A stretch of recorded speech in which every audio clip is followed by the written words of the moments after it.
meditar um pouquinho na palavra do Senhor.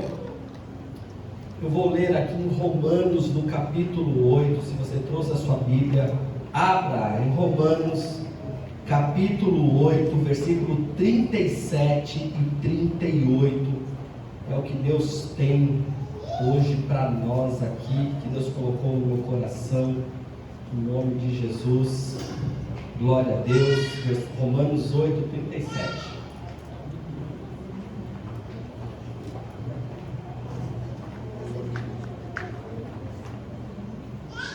Glória a Deus. Romanos 8, 37. Quem encontrou, diga amém. Está no telão já? Glória a Deus. Então vamos lá, vou ler na nova versão internacional. Romanos 8, 37.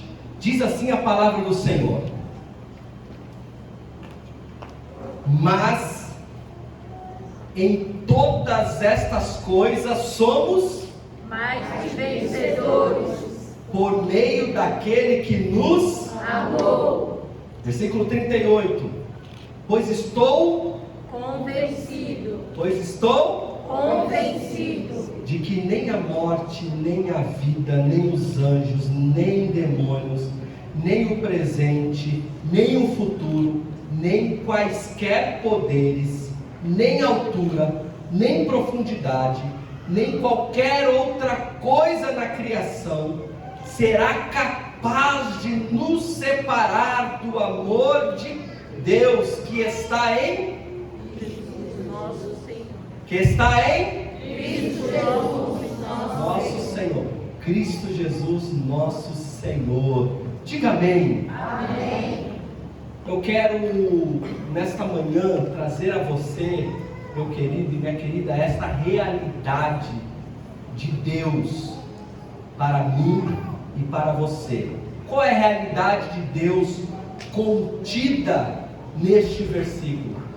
A realidade é que nós somos mais do que vencedores por aquele que nos amou. Em outras palavras, o que Deus está dizendo aos nossos corações é que Cristo nos amou tanto que fez de nós, ou nos deu, uma nova identidade. Que identidade é esta? A identidade de mais que vencedor.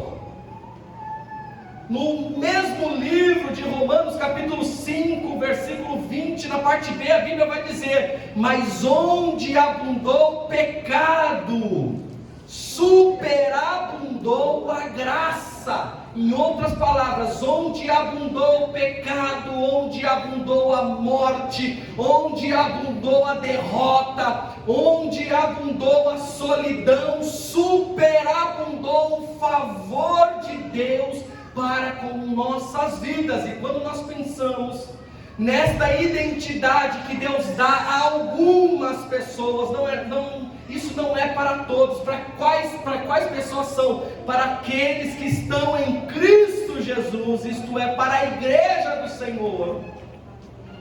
Ele vai dizer: vocês, a partir do momento que se encontraram comigo, a partir do momento que vocês receberam este favor, esta graça que superabunda aquilo que era desgraça, vocês recebem uma identidade de mais do que vencedor. E a Bíblia faz questão de dizer que nós somos mais do que vencedor por meio ou através daquele que nos amou, a saber, Jesus Cristo. O que Deus está nos dizendo é que esta identidade foi nos dada, não porque nós merecemos, mas porque o favor dele nos alcançou, o amor dele, Jesus, nos alcançou. Nós precisamos começar o ano de 2024 entendendo isso, meus queridos, que Deus nos deu essa identidade de mais do que vencedor. É interessante que quem escreve esta carta aos Romanos é o apóstolo Paulo, e no versículo versículo, depois dele fazer esta declaração, no versículo 37, ele parte para o versículo 38, dizendo e afirmando: pois estou convencido disso. Eu estou convencido desta verdade. O que o apóstolo Paulo está dizendo é: eu assumo esta identidade para a minha vida. Eu recebo este amor de Jesus. Eu vou agir de acordo com aquilo que o Senhor me deu. As minhas ações serão de uma pessoa mais que vencedora, porque eu estou convencido que nem a morte, nem a vida, nem anjos, nem demônios, nem presente, nem futuro, nem quaisquer poderes, nem altura, nem profundidade, nem qualquer outra coisa na criação será capaz de nos separar do amor de Deus que está em Cristo Jesus. Os irmãos entendem a profundidade do que o apóstolo Paulo está trazendo como realidade para nós. O amor de Deus é tão forte que nenhum poder hostil ou evento concebido poderá nos destruir, porque nós estamos firmados no amor de Jesus, porque nós recebemos essa identidade. Então, meus queridos, a pergunta que eu faço é: qual deve ser a identidade do cristão? A identidade de mais que vencedor. O que significa ser mais do que vencedor? Essa expressão denota vitória significativa. Essa expressão denota um triunfo marcante em qualquer situação. Essa expressão mais que vencedor denota superação. Alguém que passou pelas tribulações da vida, mas superou. Aleluia. Essa expressão denota um sucesso acessível em todas as áreas da vida, porque o amor de Cristo nos alcançou. Talvez você questione no seu coração, dizendo: mas pastor, está dizendo que esta é minha identidade, que eu devo andar de acordo com a identidade de mais que vencedor, mas você não sabe o que eu estou passando. Sabe o que eu tenho para te dizer? Eu não estou preocupado com o que você está passando, e você não deveria se preocupar também. O que Deus está te dizendo é: não olhe para as circunstâncias que se apresentam, olhe para a sua identidade. Foque naquilo que Deus te deu. Você é o mais do que vencedor.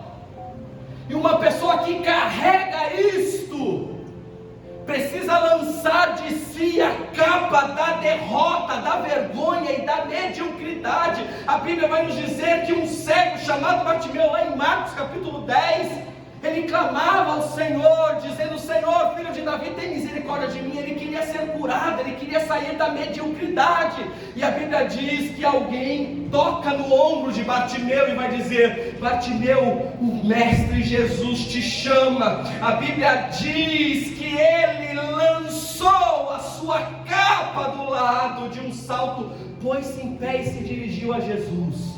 Primeira atitude de Bartimeu, quando ele é chamado por Jesus, é lançar de si a capa. A capa era uma espécie de aval do Império Romano, para que a pessoa pudesse pedir esmola. Era um atestado da mediocridade. Mas ao encontrar Jesus, Bartimeu lança de si a capa. E Jesus nos trouxe aqui para dizer: nós precisamos lançar a capa da mediocridade, do espírito de derrotado. Porque a palavra diz que nós não somos derrotados, nós somos mais que vencedores por aquele que nos amou.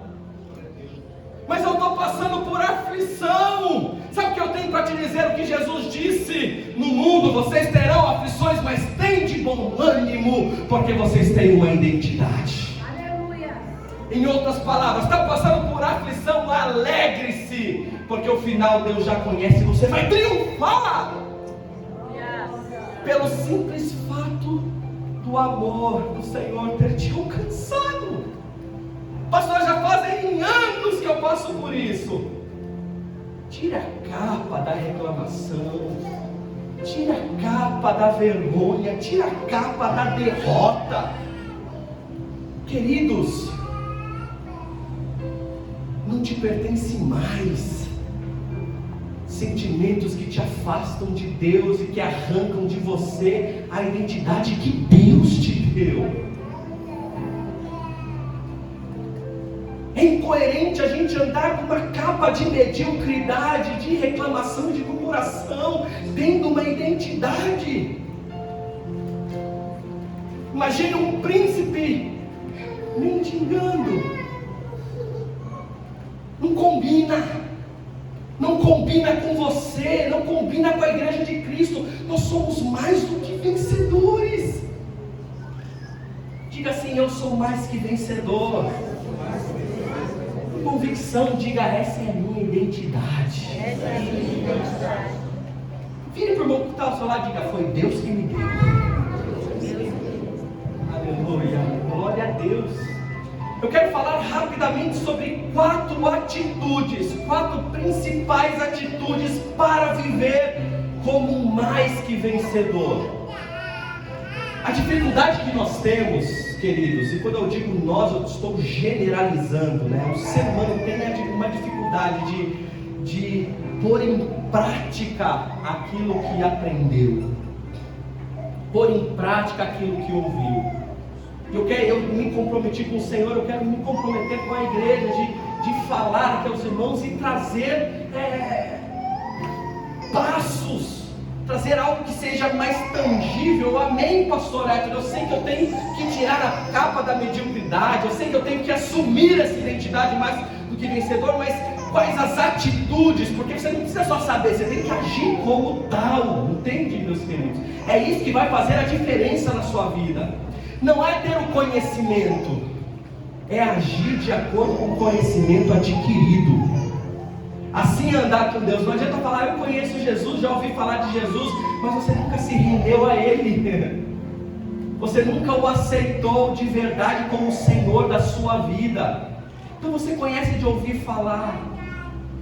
E se nós não tomarmos cuidados, nós somos como Judas. Judas era um dos 12 íntimos de Jesus, mas não entendeu nada. Judas viu Jesus fazer milagre. Judas ouviu sermões de Jesus. Judas teve os seus pés lavados por ele. Judas participava da mesa com Cristo. Judas viu tantas coisas que Jesus fez. Foi chamado por ele. Mas no final da história nós vemos que ele não entendeu nada. Sabe por quê? Porque ele não foi capaz de colocar em prática aquilo que aprendeu. E se nós quisermos viver um ano de crescimento, nós temos que agir. Tem um pastor muito antigo meu que ele dizia quase em todos os cultos a seguinte frase: Deus, ele vai mover os céus e terra para te abençoar, mas ele não vai mover uma folha, uma palha para fazer aquilo que você tem que fazer. As ações que você tem que tomar, é você que tem que tomar. Isso é responsabilidade. Deus não gera filhos mimados, Deus gera filhos para crescer. E coisa boa é quando um pai e uma mãe vê o desenvolvimento do filho. O filho inicialmente precisa usar fralda, e quando tira a fralda é um marco na vida dos pais. Por quê? Porque a gente vê que o filho está se desenvolvendo, que o filho está crescendo. No início é de colo, depois começa a gatinhar, daqui a pouco está dando os primeiros passos. E aí orgulha o coração do pai e da mãe. Por quê? Porque o filho está se desenvolvendo, crescendo. Muitas das nossas aflições é para o nosso crescimento, meus queridos. Deus quer te ver crescer. Deus quer te ver crescer espiritualmente. Deus quer te ver crescer nas suas relações familiares. Deus quer te ver crescer como pessoa, como ser humano. O ser humano foi bestializado. Nós vemos seres humanos que parecem animais, por isso que a gente vê muita gente falando, eu prefiro um cachorro do que um ser humano. Por quê? Porque o pecado deformou o ser humano, mas nós não, queridos. Nós temos a unção de Deus e sabemos tudo. O que o pecado deformou foi cravado na cruz do Calvário, e hoje nós temos vida e vida com abundância, porque Ele nos amou primeiro, porque o amor dele está sobre as nossas vidas, o amor dele está sobre a sua vida. E quando nós compreendemos e aceitamos este amor que é sem medida, que não dá para explicar, que é imerecido, nós entendemos porque somos mais do que vencedores. Não é porque nós merecemos, mas porque Ele nos amou. Vamos lá, 4 atitudes para viver como mais do que vencedor. Se você quer saber a primeira, diga amém. Amém. Glória a Deus. Primeira coisa para você viver na terra dos viventes, com essa identidade, é observar o ambiente. Repita comigo: observar o ambiente. Observar o ambiente. Uma pessoa que é mais que vencedora observa o ambiente que está inserido. Deixa eu te falar uma coisa: existem ambientes que você vai precisar abrir mão de estar para vencer, para crescer este ano. Outros ambientes, aqueles que você não consegue abrir mão, você precisa ser um agente de mudança. Alguns ambientes não devem ser acessados. Alguns ambientes não diz respeito à identidade que você tem, meu querido e minha querida. É o que o salmista vai dizer no Salmo 1: feliz é aquele que não segue o conselho dos ímpios, não imita a conduta dos pecadores e nem se assenta na roda dos escarnecedores. Antes tem o seu prazer na lei do Senhor, e na sua lei medita de dia e de noite. Este será como uma árvore plantada a ribeiros de águas correntes, dá fruto no tempo certo, as suas folhas não murcham, tudo o que faz prosperará. Não adianta querer ser esta árvore plantada junto a águas correntes, dar frutos, se assentando na roda dos escarnecedores e acessando certos ambientes que não conduzem com a sua fé. Quando Jesus envia os 70 discípulos de 2 em 2, eles vão dizer: se você chegar em uma cidade, em uma casa e não te receberem, vai embora. Não insista, sacode a poeira dos pés, entrega nas mãos de Deus e marcha. Continua, não pare. Você quer crescer nessas áreas da vida? Eu perguntei no início do culto e todos disseram que sim. Então você precisa avaliar quais são os ambientes que você precisa parar de acessar. Ambientes que estão atrapalhando a tua vida. Ambientes físicos e ambientes online também. Do que você tem se alimentado, com quem você tem andado, quais são as conversações. A Bíblia diz que as más conversações corrompem os bons costumes. Você precisa entender que a sua identidade é diferente da identidade do mundo. Se você quiser crescer, você precisa discernir tudo que ele faz prosperará. Mas este homem do Salmo 1 é o homem que soube discernir os ambientes que acessa e aqueles que ele não deve acessar. Amém, meus queridos? Outros ambientes, você precisa ser um agente de mudança. Agente de mudança. Porque tem ambiente que não dá para abrir mão. E eu enfatizo isso porque tem pessoas que estão me ouvindo aqui. Eu lembro uma vez uma irmã, uma congregação que eu participei, ela me procurou junto com outro pastor dizendo: eu pedi o meu divórcio. É mesmo? Mas por que está acontecendo? Não, o Senhor falou comigo que Ele tem coisa nova para a minha vida. Diz que eu vou viver o novo, e minha casa estava um inferno, eu pedi um divórcio porque eu quero viver o novo. Aí eu virei para ela e falei: você não entendeu nada, porque existem ambientes que você não pode abrir mão. Você tem que ser o agente de transformação. Pastor, a minha casa tá terrível, tá difícil a convivência lá. Então o que Deus está dizendo é: seja o agente de transformação dentro da tua casa. Mas nunca se esqueça, uma pesquisa, enfim, uma máxima que diz que nós somos o fruto das 5 pessoas mais próximas de nós. Então nós temos que observar com quem nós andamos. Eu ouvi esses dias uma fábula da águia e da galinha. Eu quero te dizer, águia nunca será uma galinha, amém? Mas existem águias que querem ser galinhas. Águia tem que voar como águia, galinha cisca como galinha. E essa fábula dizia que um certo camponês, pega isso para você. Hoje fala muito de chave, né? Então segura essa chave aí da sua vida no ano de 2024. O camponês estava andando numa estrada e ele viu um ninho, um filhote de águia caindo, todo machucado. Esse ninho caiu do galho mais alto da árvore. Aquela pequena águia estava toda machucada. Ele, com pena daquela águia, ele pega a águia e leva para sua fazenda. Lá ele faz os primeiros cuidados, e não tendo aonde colocar a águia, ele coloca no galinheiro. Passam-se semanas, meses, anos, e aquela águia cresce e começa a se comportar como as galinhas do galinheiro. É a referência que ela tem.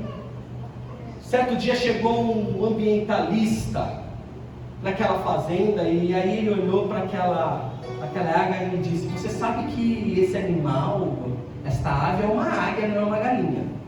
E o camponês falou: ela já foi uma águia, ela nasceu águia, agora ela é galinha. E aí o ambientalista falou: não, ela continua sendo uma águia. Águia nunca será uma galinha. Vamos fazer um teste? Você topa fazer um teste? Topo. Aí aquele ambientalista pegou aquela águia, colocou no braço, levantou e começou a dizer para aquela água: você é uma águia, voe. Você foi destinada a ter o voo mais alto. Nenhuma outra ave alçará voos como você. Você foi destinada a estar próximo do sol, a acessar os lugares altos da terra. Voe. E aí diz que a águia olhou para baixo, viu as galinhas, pulou do braço e foi para a galinha. O camponês falou: você viu? É uma galinha, não é uma águia, é uma galinha. E o naturalista ficou ali, o ambientalista ficou ali. Vamos fazer mais um teste. Amanhã a gente vai no alto, da mais alta montanha daqui, e vamos fazer o teste de novo. O camponês topou. No dia seguinte eles foram na montanha mais alta da região, e ele fez a mesma coisa. Você foi criada por Deus para triunfar. Você foi feita para alçar os voos mais altos. E diz que aquela águia olhou para baixo, não vendo as galinhas, ela abriu as suas asas com uma envergadura de 3 metros. Com muito medo ali, começou a bater as asas, e no final das contas, ela fez os primeiros voos e saiu em destino aquilo que Deus tinha para ela. Ambiente, não adianta você ter uma identidade e acessar um ambiente que não condiz com a sua identidade. Essa fábula nos traz a realidade que só foi tirar a águia daquele ambiente medíocre. Ela alçou voos e assumiu a sua identidade de águia. E o que o Senhor está nos trazendo aqui, nesta manhã, é: observe o ambiente. Somente com discernimento da onde e do que você está acessando, você vai entender a necessidade de crescer espiritualmente. crescer como família, crescer como pessoa, crescer ministerialmente. Amém, meus queridos? Faz sentido? 2. Primeiro, observe o ambiente. Segundo, cultive um coração ensinável. Repita comigo: cultive um coração ensinável. Quer ser mais do que vencedor? Tenha um coração ensinável. Provérbios 16, versículo 18 vai dizer: o orgulho precede a destruição e a arrogância precede a queda. Eu vou repetir. Provérbios 16, 18: o orgulho precede a destruição e a arrogância precede a queda. Eu vou falar do meu pai de novo. Poucas pessoas na vida eu conheci como meu pai. Meu pai era um homem inteligentíssimo. Você sentava para conversar com ele, ele tinha muito repertório. Era um homem que leu muitos livros, conhecia da história, a história do Brasil, história mundial, as guerras. Era um homem dedicado à leitura. Na sua juventude ele foi muito dedicado à leitura. Era um homem inteligentíssimo. Mas deixa eu te dizer uma coisa: em muitas áreas da vida dele ele não prosperou.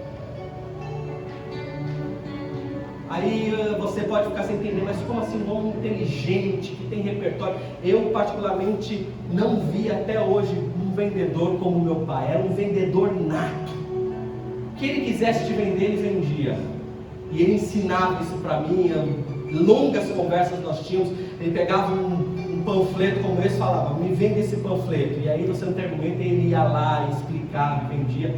Um vendedor nato, mas não prosperou.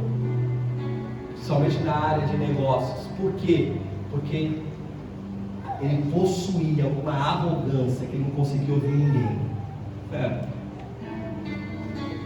Ele começava numa empresa, não passava uma semana, o gerente lá esse cara nem vou ouvir.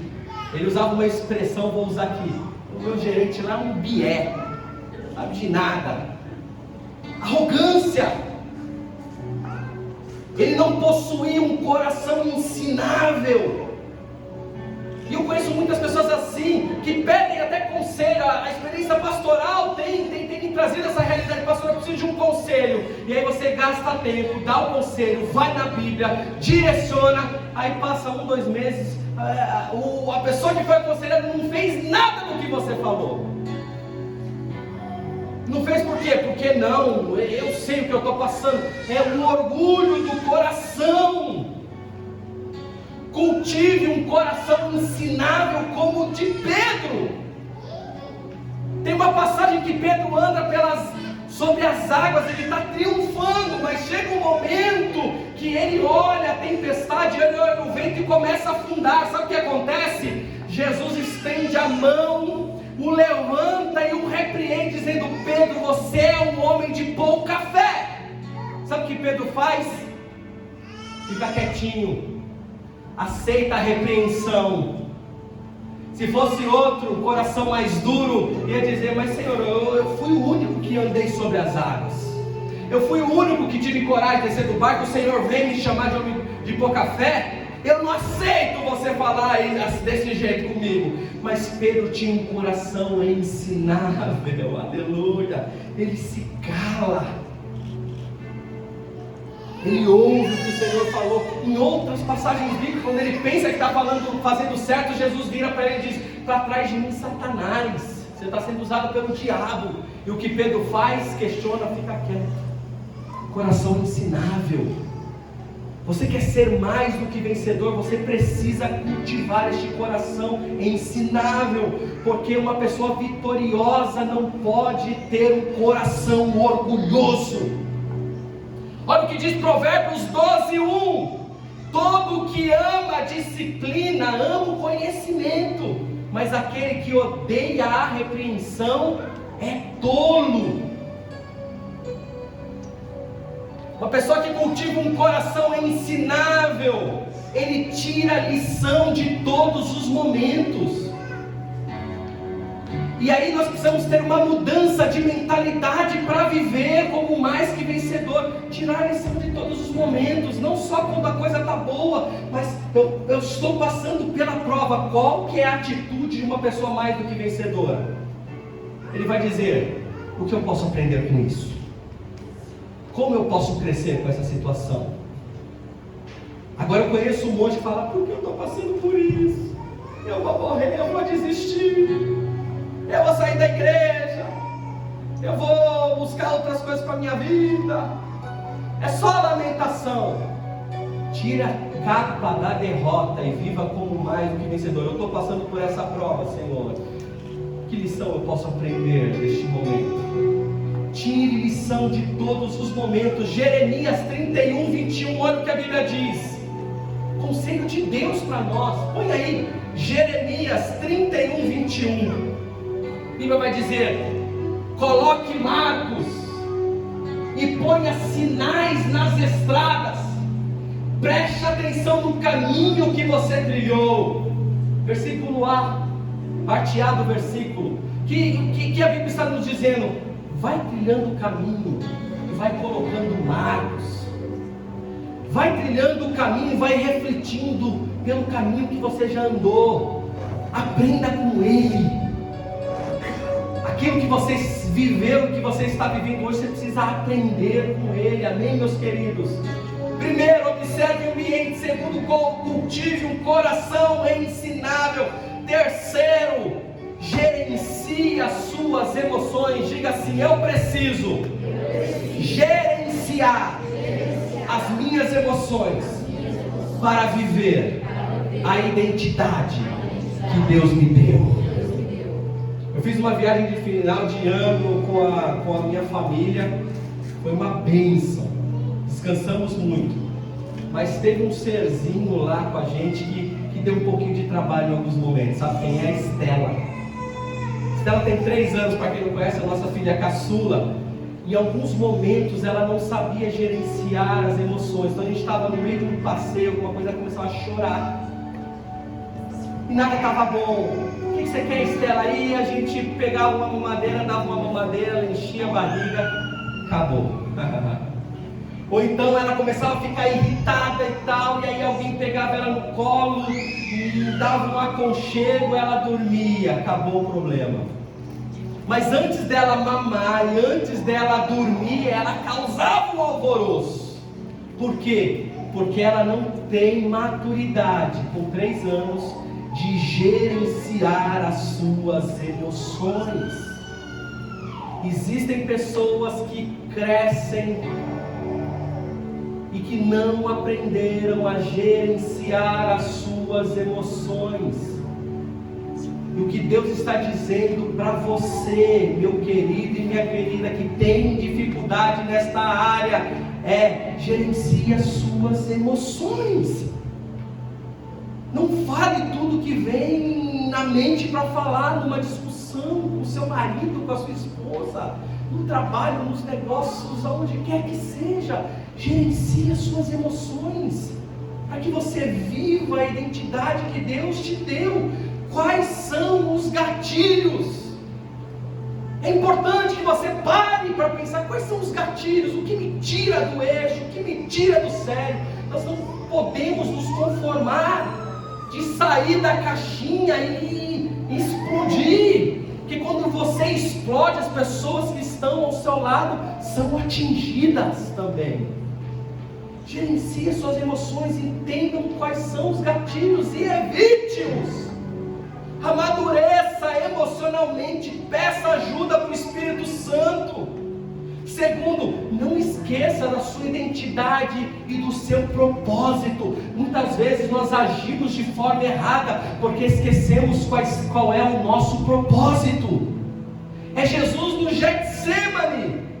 Jesus está com uma angústia, está suando sangue, e ele faz uma oração dizendo: Senhor, afasta de mim este cálice. Ele quer se livrar daquela angústia, daquele sofrimento. As emoções de Jesus começam a ficar desequilibradas, mas ele lembra do seu propósito, vai dizer: mas seja feita a tua vontade, Senhor.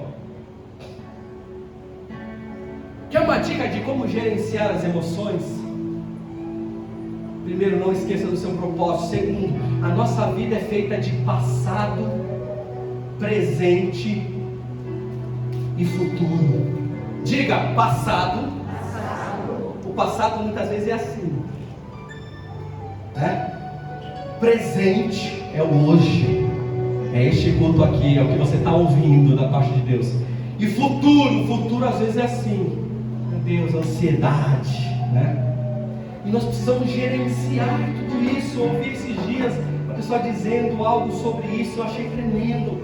Todos nós temos 100% de energia. Diga, eu tenho 100% de energia. Diga assim, e eu decido onde eu vou gastar essa energia. Isso é gerenciar as emoções. Você decide onde você vai gastar. Imagine um primeiro cenário. Você tem 100% de energia. Quem é bom de matemática aí? Quem é bom de matemática, irmãos? Tem uns matemáticos aí.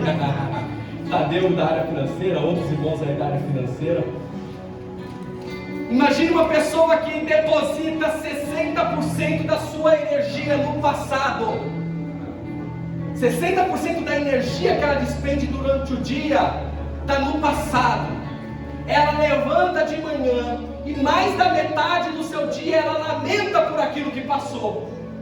E como a gente desperdiça a energia no passado? Quando a gente não perdoa, quando a gente não vira a página, quando a gente não resolve a questão, quando a gente discute hoje com o marido, daqui uma semana você está pensando na discussão ainda, você está despendendo de 60% da energia que você tem.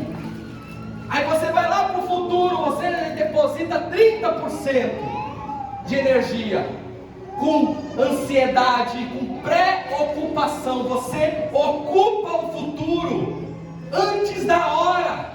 Você está preocupando o seu futuro com mais 20%, 30% da sua atenção.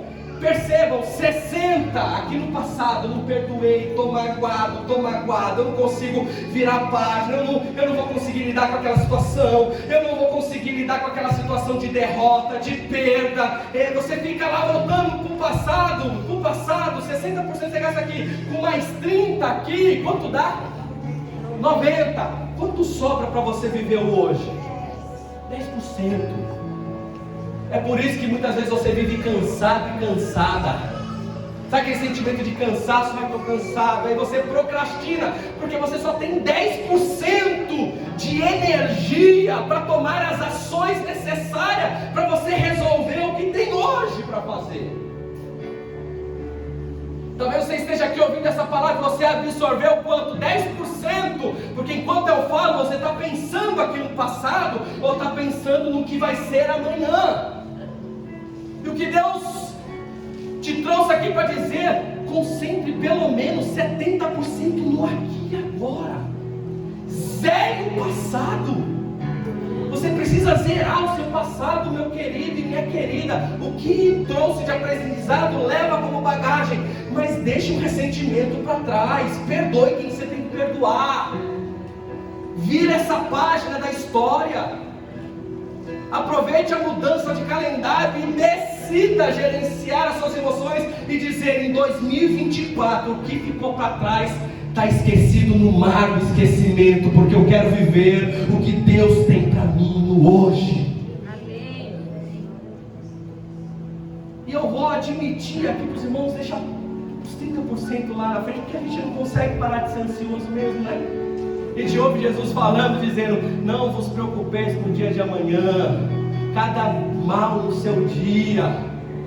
É o Deus que cuida das aves do céu e veste os lírios do campo, cuidará de você. Mas a gente tem essa tendência de se preocupar. Mas quando você investir pelo menos 70% da sua energia no hoje, no que você precisa fazer agora, a sua vida vai ter uma mudança significativa e você vai começar a viver os propósitos de Deus.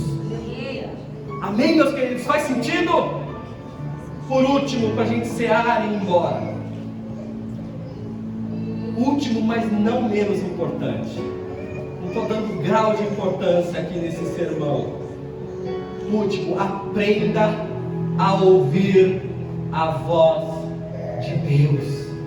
Diga: eu preciso aprender a ouvir a voz de Deus.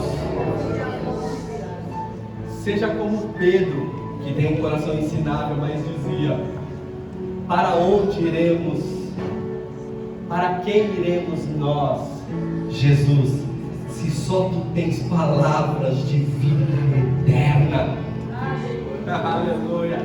Será que a gente tem dito isso no nosso dia a dia? Para quem iremos nós, se só Jesus tem palavras de vida eterna?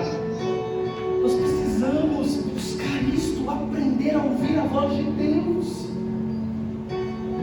Lá em João, no capítulo 10, nós compartilhamos este versículo no grupo de homens, e foi tremendo. Jesus vai se apresentar como o pastor das ovelhas. Ele vai dizer: eu sou o bom pastor, e eu dou a vida pelas minhas ovelhas. E no versículo 2 ele vai dizer: aquele que entra pela porta é o pastor das ovelhas. O porteiro abre-lhe a porta, e as ovelhas ouvem a sua voz. Olha que coisa linda! O pastor entra pela porta e as ovelhas ouvem a sua voz. Ele chama as suas ovelhas pelo nome e as leva para fora. Versículo 4: depois de conduzir para fora todas as suas ovelhas, vai adiante delas, e estas o seguem, porque conhecem a sua voz. Você conhece a voz de Deus? É o momento de começar a observar e se atentar à voz de Deus.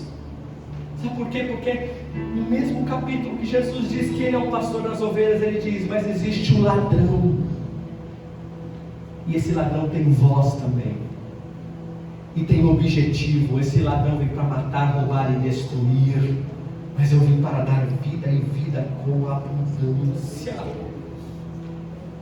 O objetivo do ladrão é matar, roubar e destruir a sua identidade de mais do que vencedor. E nós precisamos treinar os nossos ouvidos com a ajuda do Espírito Santo para ouvir a voz do bom pastor. E como se faz isso? Não tem um caminho diferente, amado, se não for através da oração, através da leitura da palavra. Um dos meus objetivos para a minha vida espiritual é o segundo tópico aqui: ler a Bíblia toda, de Gênesis a Apocalipse, meditando. Eu já li algumas vezes a Bíblia de capa a capa, mas a última vez que eu fiz isso já tem alguns anos, e eu senti de Deus a necessidade de ler este livro sagrado mais uma vez, de capa a capa, porque eu só vou conhecer a voz do pastor quando ele falar comigo, se eu conhecer as Escrituras, se eu tiver o Espírito Santo me ajudando. Eu só vou poder dialogar com Ele se eu tiver a prática de oração. A gente quer viver os milagres de Deus, a gente quer crescer para 2024, mas deixa eu te dizer, meu querido e minha querida, se você ficar no âmbito só da fábula, da fantasia, você não vai viver nada. Se você não tomar atitudes que condizem com a sua identidade, você vai terminar o ano da mesma forma como você começou. Eu quero ser ativado ministerialmente, pastor. Então você precisa começar a ler a Bíblia, precisa ter vida com Deus, precisa separar tempo com Deus, colocar Deus em primeiro lugar. Um dos meus projetos aqui para o meu relacionamento com Deus é separar a primeira hora da manhã para estar com Deus. Em 2024 eu não vou abrir mão disso. Eu tenho os meus momentos com Deus, mas às vezes não é a primeira hora. Eu quero dar para Ele a primícia do meu tempo. Eu quero, com a minha mente vazia, antes de fazer qualquer coisa, sentar com Deus para ouvi-lo nitidamente, os direcionamentos que Ele está me dando. Se coloque de pé em nome de Jesus. Observe o ambiente, cultive um coração ensinável, gerencie suas emoções, aprenda a ouvir a voz de Deus. Você pode dizer um amém? Amém. Glória a Deus. Ore comigo, feche os seus olhos. Senhor, neste momento nós te agradecemos, ó Pai. Neste momento nós te louvamos e bendizemos pela tua palavra. Nós entendemos através da Tua palavra que nós somos mais do que vencedores por aquele que nos amou. E eu te peço em nome de Jesus que o Senhor venha nos abençoar de uma maneira sobrenatural. Que o Teu Espírito Santo se encarregue de levar esta palavra dos ouvidos ao coração, em nome de Jesus. Eu quero perguntar nesta manhã se tem alguém que quer render a sua vida para Jesus, quer aceitar a Jesus como Senhor e Salvador da sua vida e recebê-lo de uma vez por todas, mudar a sua vida em 2024. Ali nós temos uma vida que vem aqui, é o Miller, esse amado, abençoado. Ele esteve aqui no último culto do ano e ele me procurou falando: pastor, cara, eu quero aceitar Jesus porque eu quero viver um ano de 2024 de forma diferente. E hoje ele veio aqui, um homem de palavra, aceitando a Jesus como Salvador e dizendo: